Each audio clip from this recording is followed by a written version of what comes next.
अरे वरसादनी रमझट बाद शहरना કેટલાક વિસ્તારમાં પાણી ભરાયા। અજીત મિલ 4 રસ્તા આસપાસ પુષ્કળ પ્રમાણમાં પાણી ભરાયેલા જોવા મળ્યા। સવારના સમયમાં જ વાહન ચાલકોને પારાવાર મુશ્કેલીનો સામનો કરવો પડ્યો તો એક જગ્યા પર સિટી બસ પણ પાણીમાં બંધ થઈ ગઈ હતી। તો અમદાવાદમાં વહેલી સવારથી જ વરસાદી માહોલ વરસાદે રમઝટ બોલાવી મેઘરાજાએ અમદાવાદમાં પણ એન્ટ્રી કરી છે તેવા પ્રકારના દ્રશ્યો ઠેર ઠેર પાણી ભરાયા હોવાના દ્રશ્યો સામે આવી રહ્યા છે। રસ્તાઓ જાણે બેટમાં ફેરવાયા હોય તેવા પ્રકારના દ્રશ્યો સર્જાયા છે। પ્રી મોન્સૂન કામગીરીમાં જ અહીં અમદાવાદ સ્માર્ટ સિટી અમદાવાદની પોલ ખુલી ગઈ છે તેવું પણ જોઈ શકાય છે, કારણ કે આમ તો પ્રી મોન્સૂન કામગીરીને લઈને મોટા મોટા દાવાઓ કરવામાં આવે છે, પરંતુ આ વરસાદમાં જ ઠેર ઠેર પાણી ભરાઈ જવાની સમસ્યાઓ દેખાઈ રહી છે। તો અજીત મિલ વિસ્તારમાં પાણી ભરાયાની સમસ્યા, આ ઉપરાંત પણ શહેરના ઘણા બધા વિસ્તારો છે કે જ્યાં વરસાદી માહોલ સર્જાયો હતો, જેના કારણે અહીં પાણી ભરાયા હોવાની સમસ્યાઓ સામે આવી છે। તો આ તરફ અમદાવાદમાં વહેલી સવારે પડેલા સારા વરસાદના કારણે શહેરના અનેક વિસ્તારમાં પાણી ભરાયા। ઓઢવ ફાયર બ્રિગેડ સ્ટેશન પાસે તળાવ જેવા દ્રશ્યો સર્જાયા તો રસ્તા પર પાણી ભરાતા લોકોને મુશ્કેલીનો સામનો કરવો પડ્યો। અમદાવાદમાં વરસાદી માહોલ, વરસાદ થતા વાતાવરણમાં ઠંડક પ્રસરી છે। લોકોને છેલ્લા ઘણા સમયથી બફારાનો સામનો કરવો પડતો હતો, તેનાથી રાહત।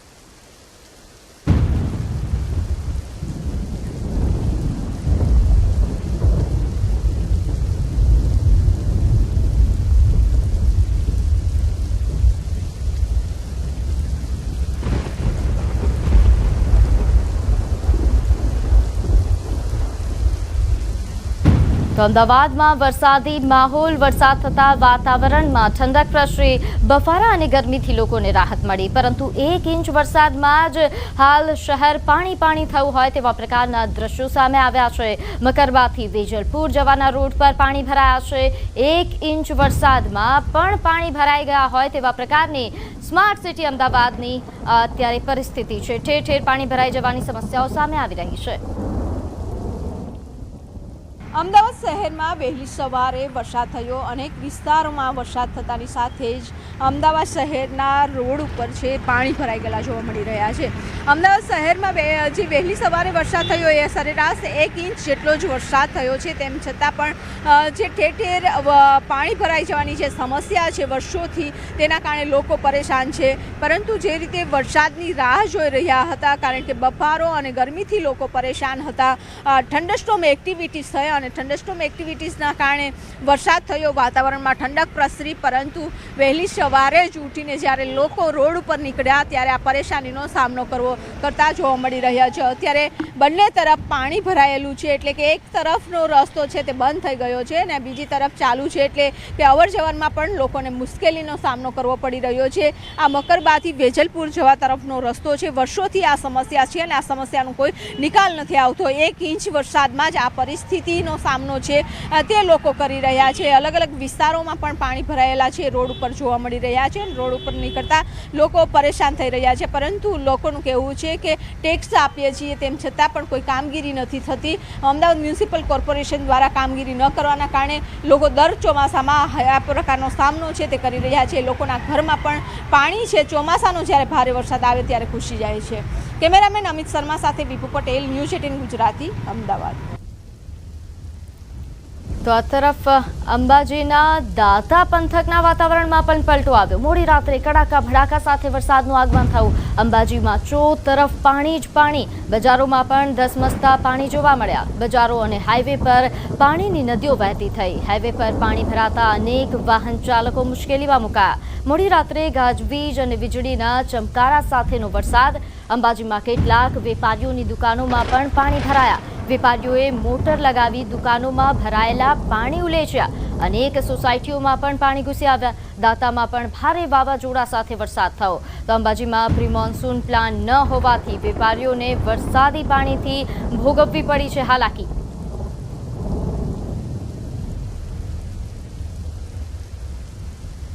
વરસાદની આગાહી વચ્ચે જે રીતે અંબાજી પંથકમાં વરસાદની શરૂઆત થઈ છે, મોડી રાત્રે જે વરસાદ ખાબક્યો છે તે જોતા અંબાજીમાં ધમાકેદાર વરસાદ થયો હતો ગાજવીજ સાથે. અને ચોક્કસપણે બતાવીશું કે આ જે રીતે હાલ અંબાજીના કેટલાક બજારો છે એ બજારોની દુકાનોમાં પણ પાણી ભરાઈ ગયા છે. આપણે બતાવવા માંગીશું જે રીતે આ દુકાન છે એ દુકાનના અંદર પણ પાણી ભરી ગયા છે અને હાલ તબક્કે જે મોટરો લગાવી અને પાણી બહાર કાઢવા પડી રહ્યા છે.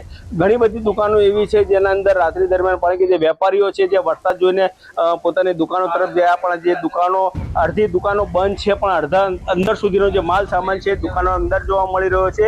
અને હાલ તબક્કે જે રીતે જોઈ રહ્યો છે માલ સામાનની પણ મોટી ખાના ખરાબી સર્જાઈ હોય તેવું આ દુકાનમાં જોવા મળી રહ્યું છે. અને હાલ તબક્કે અંબાજીમાં જે છે, અંબાજીમાં વરસાદના કારણે જે છે ઘણી દુકાનોમાં પાણી ભરેલા જોવા મળી રહ્યા છે. અને હાઈવે ઉપર છે, હાઈવે ઉપર ઊંચા પાણી ભરાતા વાહન ચાલકો ભારે મુશ્કેલીમાં જોવા મળ્યા હતા. મહેન્દ્ર અગ્રવાલ, ન્યૂઝ ગુજરાતી, અંબાજી. તો અંબાજીમાં મોડી રાત્રે ગાજવીજ અને વીજળીના ચમકારા સાથેનો વરસાદ પડ્યો, જેના કારણે અંબાજીના કેટલાક વેપારીઓની દુકાનોમાં પાણી ભરાઈ ગયા તો સોસાયટીમાં પણ પાણી ઘૂસી આવ્યાની સમસ્યાઓ સર્જાઈ.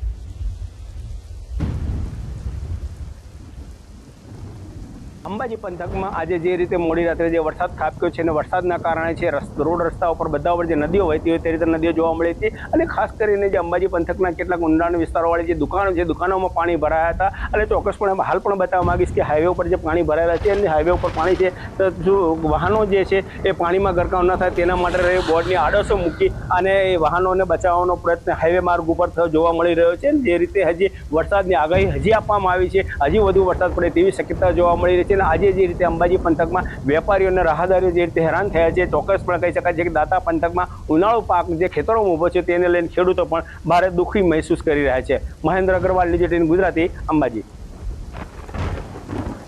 તો ગિરિમથક સાપુતારામાં ધોધમાર વરસાદ બાદ વાદળો જમીન પર ઉતરી આવતા મનમોહક નજારો જોવા મળ્યો. ગિરિમથક સાપુતારાના તળેટી વિસ્તારમાં લીલીછમ વનરાઈ પર ધુમ્મસની ચાદર પથરાતા ડુંગર પર બરફ છવાયો હોય તેવા દ્રશ્યો પ્રવાસીઓ માટે આકર્ષણનું કેન્દ્ર બન્યા. વરસાદના વિરામ બાદ ગિરિકંદરામાં ધુમ્મસને પગલે ગિરિમથક સાપુતારાના સૌંદર્યમાં ચાર ચાંદ લાગી ગયા છે. તો આ દ્રશ્યો છે સાપુતારાના તળેટી વિસ્તારમાં લીલીછમ વનરાઈ પર ધુમ્મસની ચાદર પથરાતા ડુંગર પર બરફ છવાયો હોય તેવા પ્રકારના આ દ્રશ્યો પ્રવાસીઓ માટે આકર્ષણનું કેન્દ્ર બન્યા છે. પ્રવાસીઓ ખુશખુશાલ થઈ ગયા છે આ પ્રકારના દ્રશ્યો જોઈને. આ મનમોહક વાદળો જમીન પર ઉતરી આવ્યા હોય તેવા પ્રકારના દ્રશ્યો.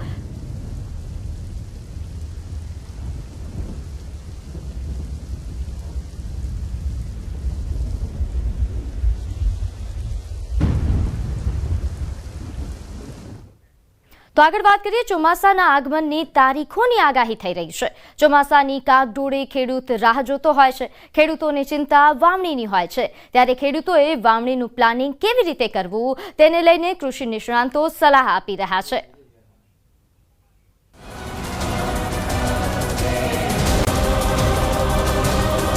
ચોમાસું વહેલું, વાવણી લાયક વરસાદ ક્યારે? પવનોની ફેરબદલીના કારણે 8 થી 10 જૂન આસપાસમાં ગુજરાતના ઘણા ભાગોમાં વરસાદ થવાની શક્યતા રહે છે. વૃશ્ચિક નક્ષત્રમાં ગુજરાતમાં ઘણા ભાગોમાં અણધાર્યો વરસાદ થવાની શક્યતા રહે છે. વહેલી વાવણી તો કયા પાકનું કરશો વાવેતર? થોડી વહેલા વાવણી છે એટલે ખેડૂતોએ ખાસ એ ધ્યાન રાખવું છે કે હવે વાવેતર છે આપણે કરવાના છે એ ખાસ કરીને જો અત્યારે વાવેતર થાય, ખાસ કરીને જૂનના પહેલા વીકમાં, તો ખાસ કરીને થોડાક લાંબા ગાળાના પાક, ધારો કે મગફળી છે, કપાસ છે, એવા પાકોને વાવવો જોઈએ. ટૂંકા ગાળા પાકો બને ત્યાં સુધી ખેડૂત ભાઈઓ ન વાવવા જોઈએ. ગુજરાતમાં ચોમાસાની ગણતરીઓ મંડાઈ રહી છે. ચોમાસા પહેલા મિની વાવાઝોડા અને કમોસમી વરસાદે કેટલાય વિસ્તારોમાં ખેડૂતોની પથારી ફેરવી છે. હવે ખેડૂતોને ચોમાસાની રાહત છે. ચોમાસું આ વર્ષે વહેલું બેસવાની આગાહી થઈ રહી છે. ચોમાસું આ વર્ષે સારું રહેવાની પણ આગાહી છે, એટલે વરસાદ વહેલો અને સારો પડશે. પણ ખેડૂતોએ વાવણી ક્યારે કરવી તેને લઈને મૂંઝવણ છે. આગોતરું વાવેતર કરીને જોખમ લેવું કે નહીં તેને લઈને ખેડૂતોના મનમાં અનેક સવાલો છે. ત્યારે ખેડૂતોના આ મૂંઝવણને દૂર કરી રહ્યા છે નિષ્ણાતો. એટલે કે સામાન્ય કરતા વધુ વરસાદ જૂન માસ દરમિયાન નોંધાય એવી શક્યતાઓ છે. ભારત હવામાન વિભાગ દ્વારા પણ વ્યક્ત કરવામાં આવી છે.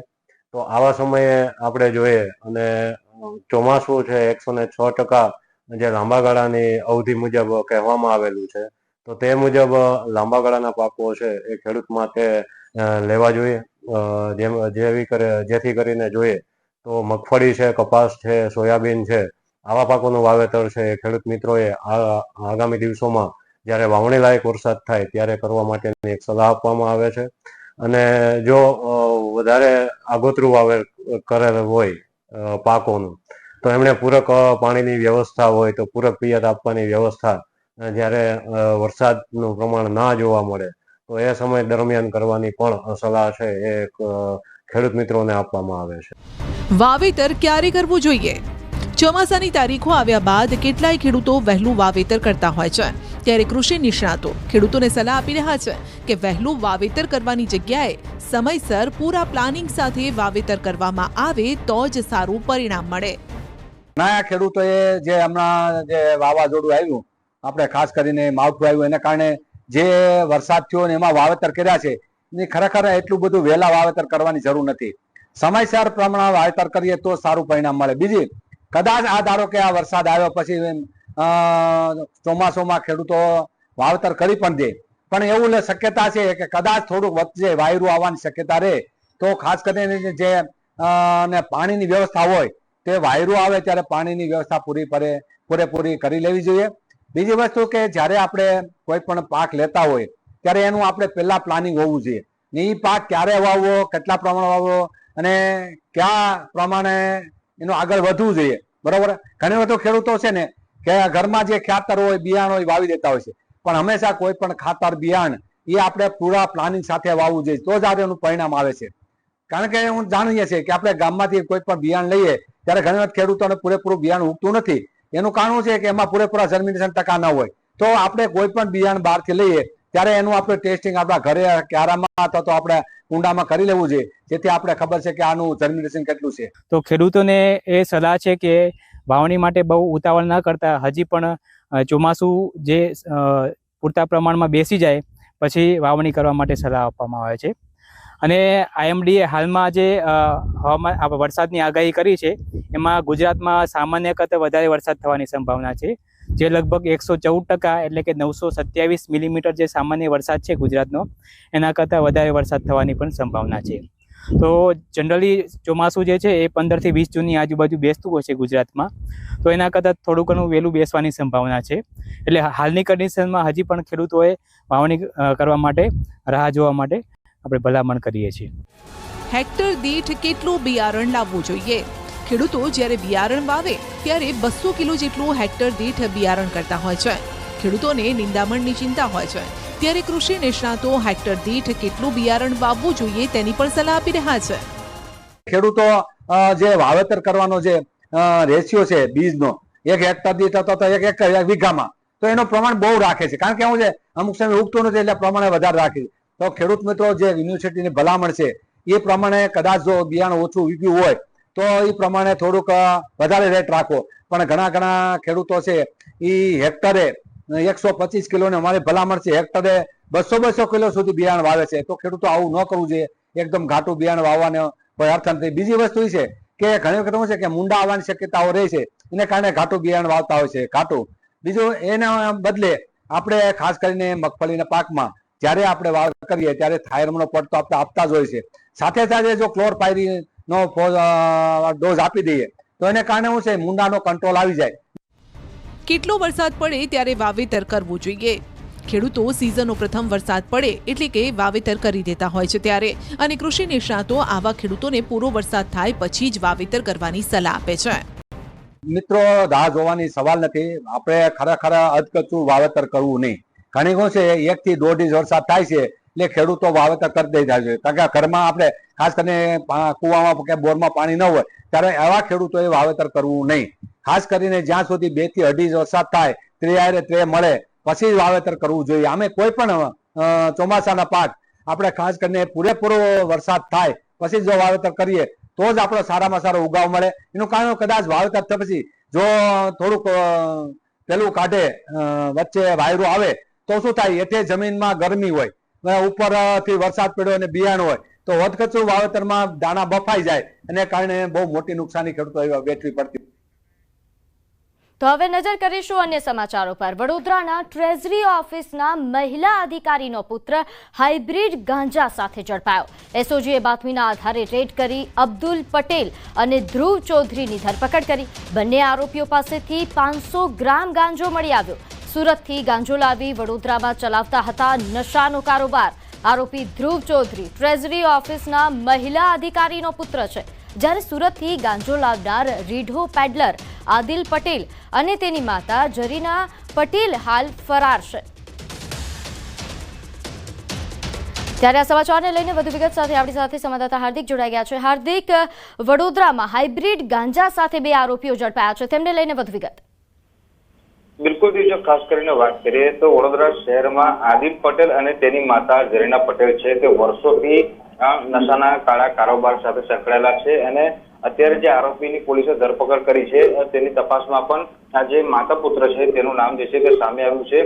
પોલીસ દ્વારા ગઈકાલે જે છે તે રેડ કરવામાં આવી હતી અને તેમાં અબ્દુલ પટેલ અને ધ્રુવ ચૌધરીની ધરપકડ કરવામાં આવી હતી, જેમાં ધ્રુવ ચૌધરીની ધરપકડ કરતા ચોંકાવનારા ખુલાસા થયા છે. આ ધ્રુવ ચૌધરી જે છે તે વડોદરા ટ્રેઝરી ઓફિસના મહિલા અધિકારી છે, તેમનો પુત્ર હોવાનું સામે આવ્યું છે અને આ બંને આરોપી પાસેથી હાઇબ્રિડ ગાંજો જે છે તે લગભગ 500 ગ્રામ જેટલો જે છે મળી આવ્યો છે. આ સમગ્ર રેકેટ જે છે તે સુરતથી ચલાવવામાં આવતું હોવાનું પોલીસની પ્રાથમિક તપાસમાં સામે આવ્યું છે.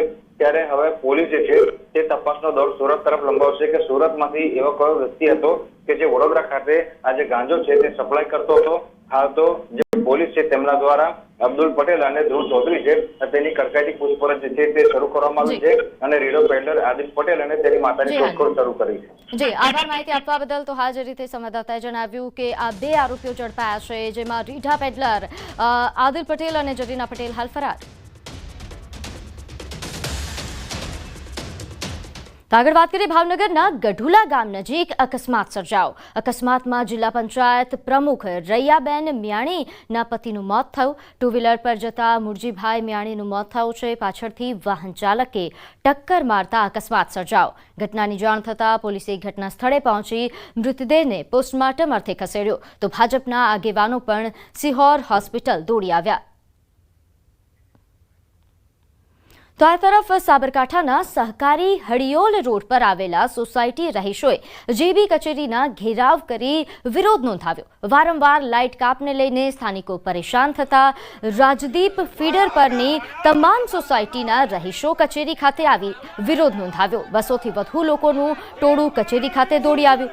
વારંવાર થતા લાઇટ કાપના કારણે બાળકો તેમજ વૃદ્ધો ખૂબ જ પરેશાન થઈ રહ્યા છે. અનેકવાર રજૂઆત કરવા છતાં પણ કોઈ નિવેડો ન આવતા અંતે તમામ લોકોએ કચેરી આગળ બેસીને સૂત્રોચ્ચાર કર્યા. પોલીસ પણ કચેરી ખાતે દોડી આવી હતી. છેલ્લા 15 દિવસથી રાજદીપ હડિયોલ રોડની સંપૂર્ણ લાઇટ દિવસમાં 5-5 કલાકનો કાપ આપે છે. એ વિચારતા નથી કે અહીંયા નાના બાળકો છે, કાર્ડિયાક પેશન્ટ હશે.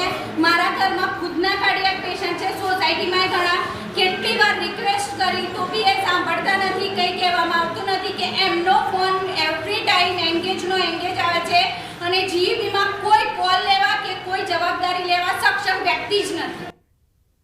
ગત તારીખ 12 મેના રોજ દેવી મોઢવાડિયા નામક મહિલાએ લેખિત અરજી કરી હતી. કુતિયાણા નગરપાલિકાના ઉપપ્રમુખ કાના જાડેજા તથા તેમના માણસો સહિત 3 વ્યક્તિઓ વિરુદ્ધ પોરબંદર એસપી તથા ઉદ્યોગનગર પોલીસ સ્ટેશનમાં જમીન પચાવી પાડવાને લઈને અરજી કરવામાં આવી હતી, જેમાં આક્ષેપ કરાયો હતો કે કાના જાડેજા તથા તેમના માણસોએ તેમની ફટાણા ગામની જમીન ખરીદી કર્યા બાદ પૂરા પૈસા આપ્યા નથી અને જમીનને પચાવી પાડી છે. જો કે ત્યારબાદ મહિલાએ અચાનક જ સોગંદનામું રજૂ કરી પોતે શરદ ચૂકથી અરજી કરી હોય તેવું એફિડેવિટ રજૂ કર્યું, જેથી પોલીસે અરજી કરતા દેવી મોઢવાડિયા વિરુદ્ધ ગુનો દાખલ કર્યો છે.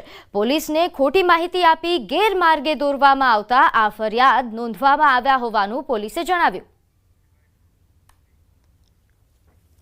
સોગંદનામું કરી અને પોતાના નિવેદનોથી વિરુદ્ધ અમને એમણે જાણકારી આપી હતી, જેથી પોરબંદર જિલ્લામાં ઉદ્યોગનગર પોલીસ સ્ટેશન ખાતે રાજ્ય સેવકને ઇરાદાપૂર્વક ખોટી માહિતી આપવા બદલનો આ જે દેવીબેન છે, દેવીબેન વાઇફ ઓફ જીવાભાઈ મોઢવાડિયા, એમના વિરુદ્ધ ગુનો દાખલ કરવામાં આવેલ છે. તો દેવી મોઢવાડિયા સામે ફરિયાદ નોંધાઈ છે કારણ કે તેમના દ્વારા જે પહેલા જમીન પચાવી પાડવાને લઈને અરજી કરવામાં આવી હતી, જે બાદ તેમણે પરત ખેંચી લીધી, જેને લઈને પોલીસને ગેરમાર્ગે દોરવા બાબતે આ ફરિયાદ કરવામાં આવી છે. તો જમીન પચાવી પાડવા મુદ્દે હાલ આ મામલો ગરમાયો છે. નોંધ્ય છે કે પોતે શરત ચૂકથી અરજી કર્યાનું સોગંદનામું આ મહિલાએ કર્યું.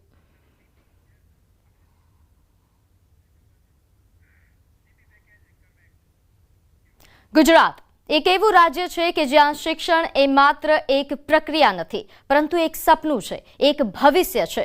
પ્રધાનમંત્રી નરેન્દ્ર મોદી અને મુખ્યમંત્રી ભૂપેન્દ્ર પટેલના નેતૃત્વમાં ગુજરાત સરકારે શિક્ષણ ક્ષેત્રે ક્રાંતિકારી પગલાં લીધા છે, જે દરેક બાળકના હાથમાં જ્ઞાનનો દીવો પ્રગટાવે છે.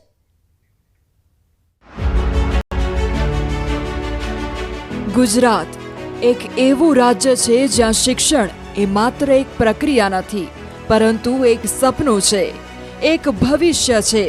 પ્રધાનમંત્રી નરેન્દ્ર મોદી અને મુખ્યમંત્રી ભૂપેન્દ્ર પટેલના નેતૃત્વમાં ગુજરાત સરકારે શિક્ષણ ક્ષેત્રે ક્રાંતિકારી પગલાં લીધા છે, જે દરેક બાળકના હાથમાં જ્ઞાનનો દીવો પ્રગટાવે છે.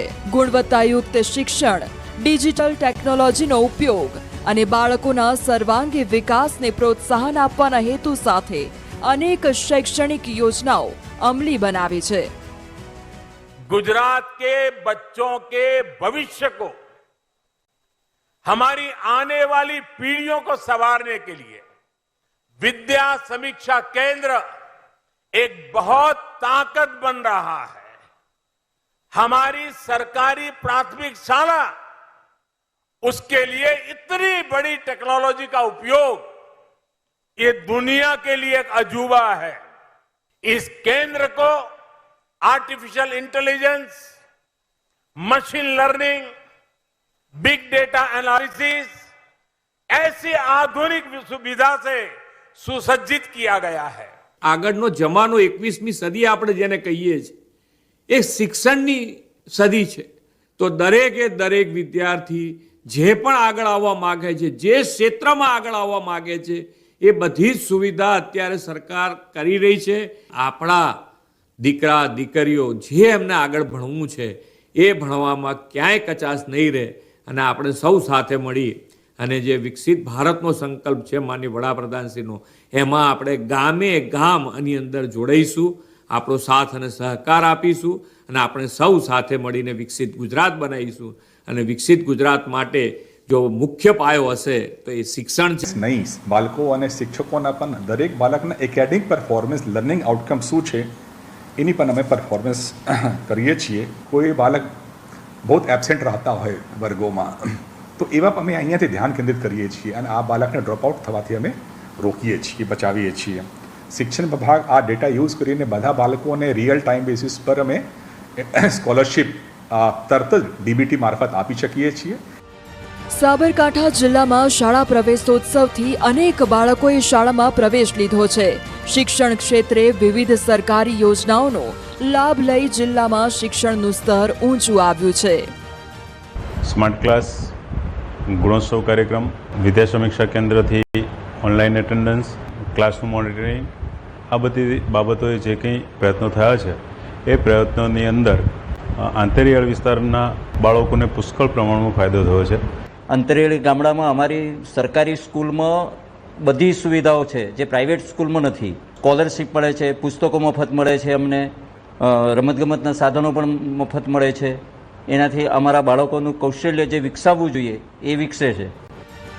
અમદાવાદના વાડજમાં આવેલી ગાંધીનગર અનુપમ પ્રાથમિક શાળા ખાનગી શાળાને પણ ટક્કર મારી રહી છે.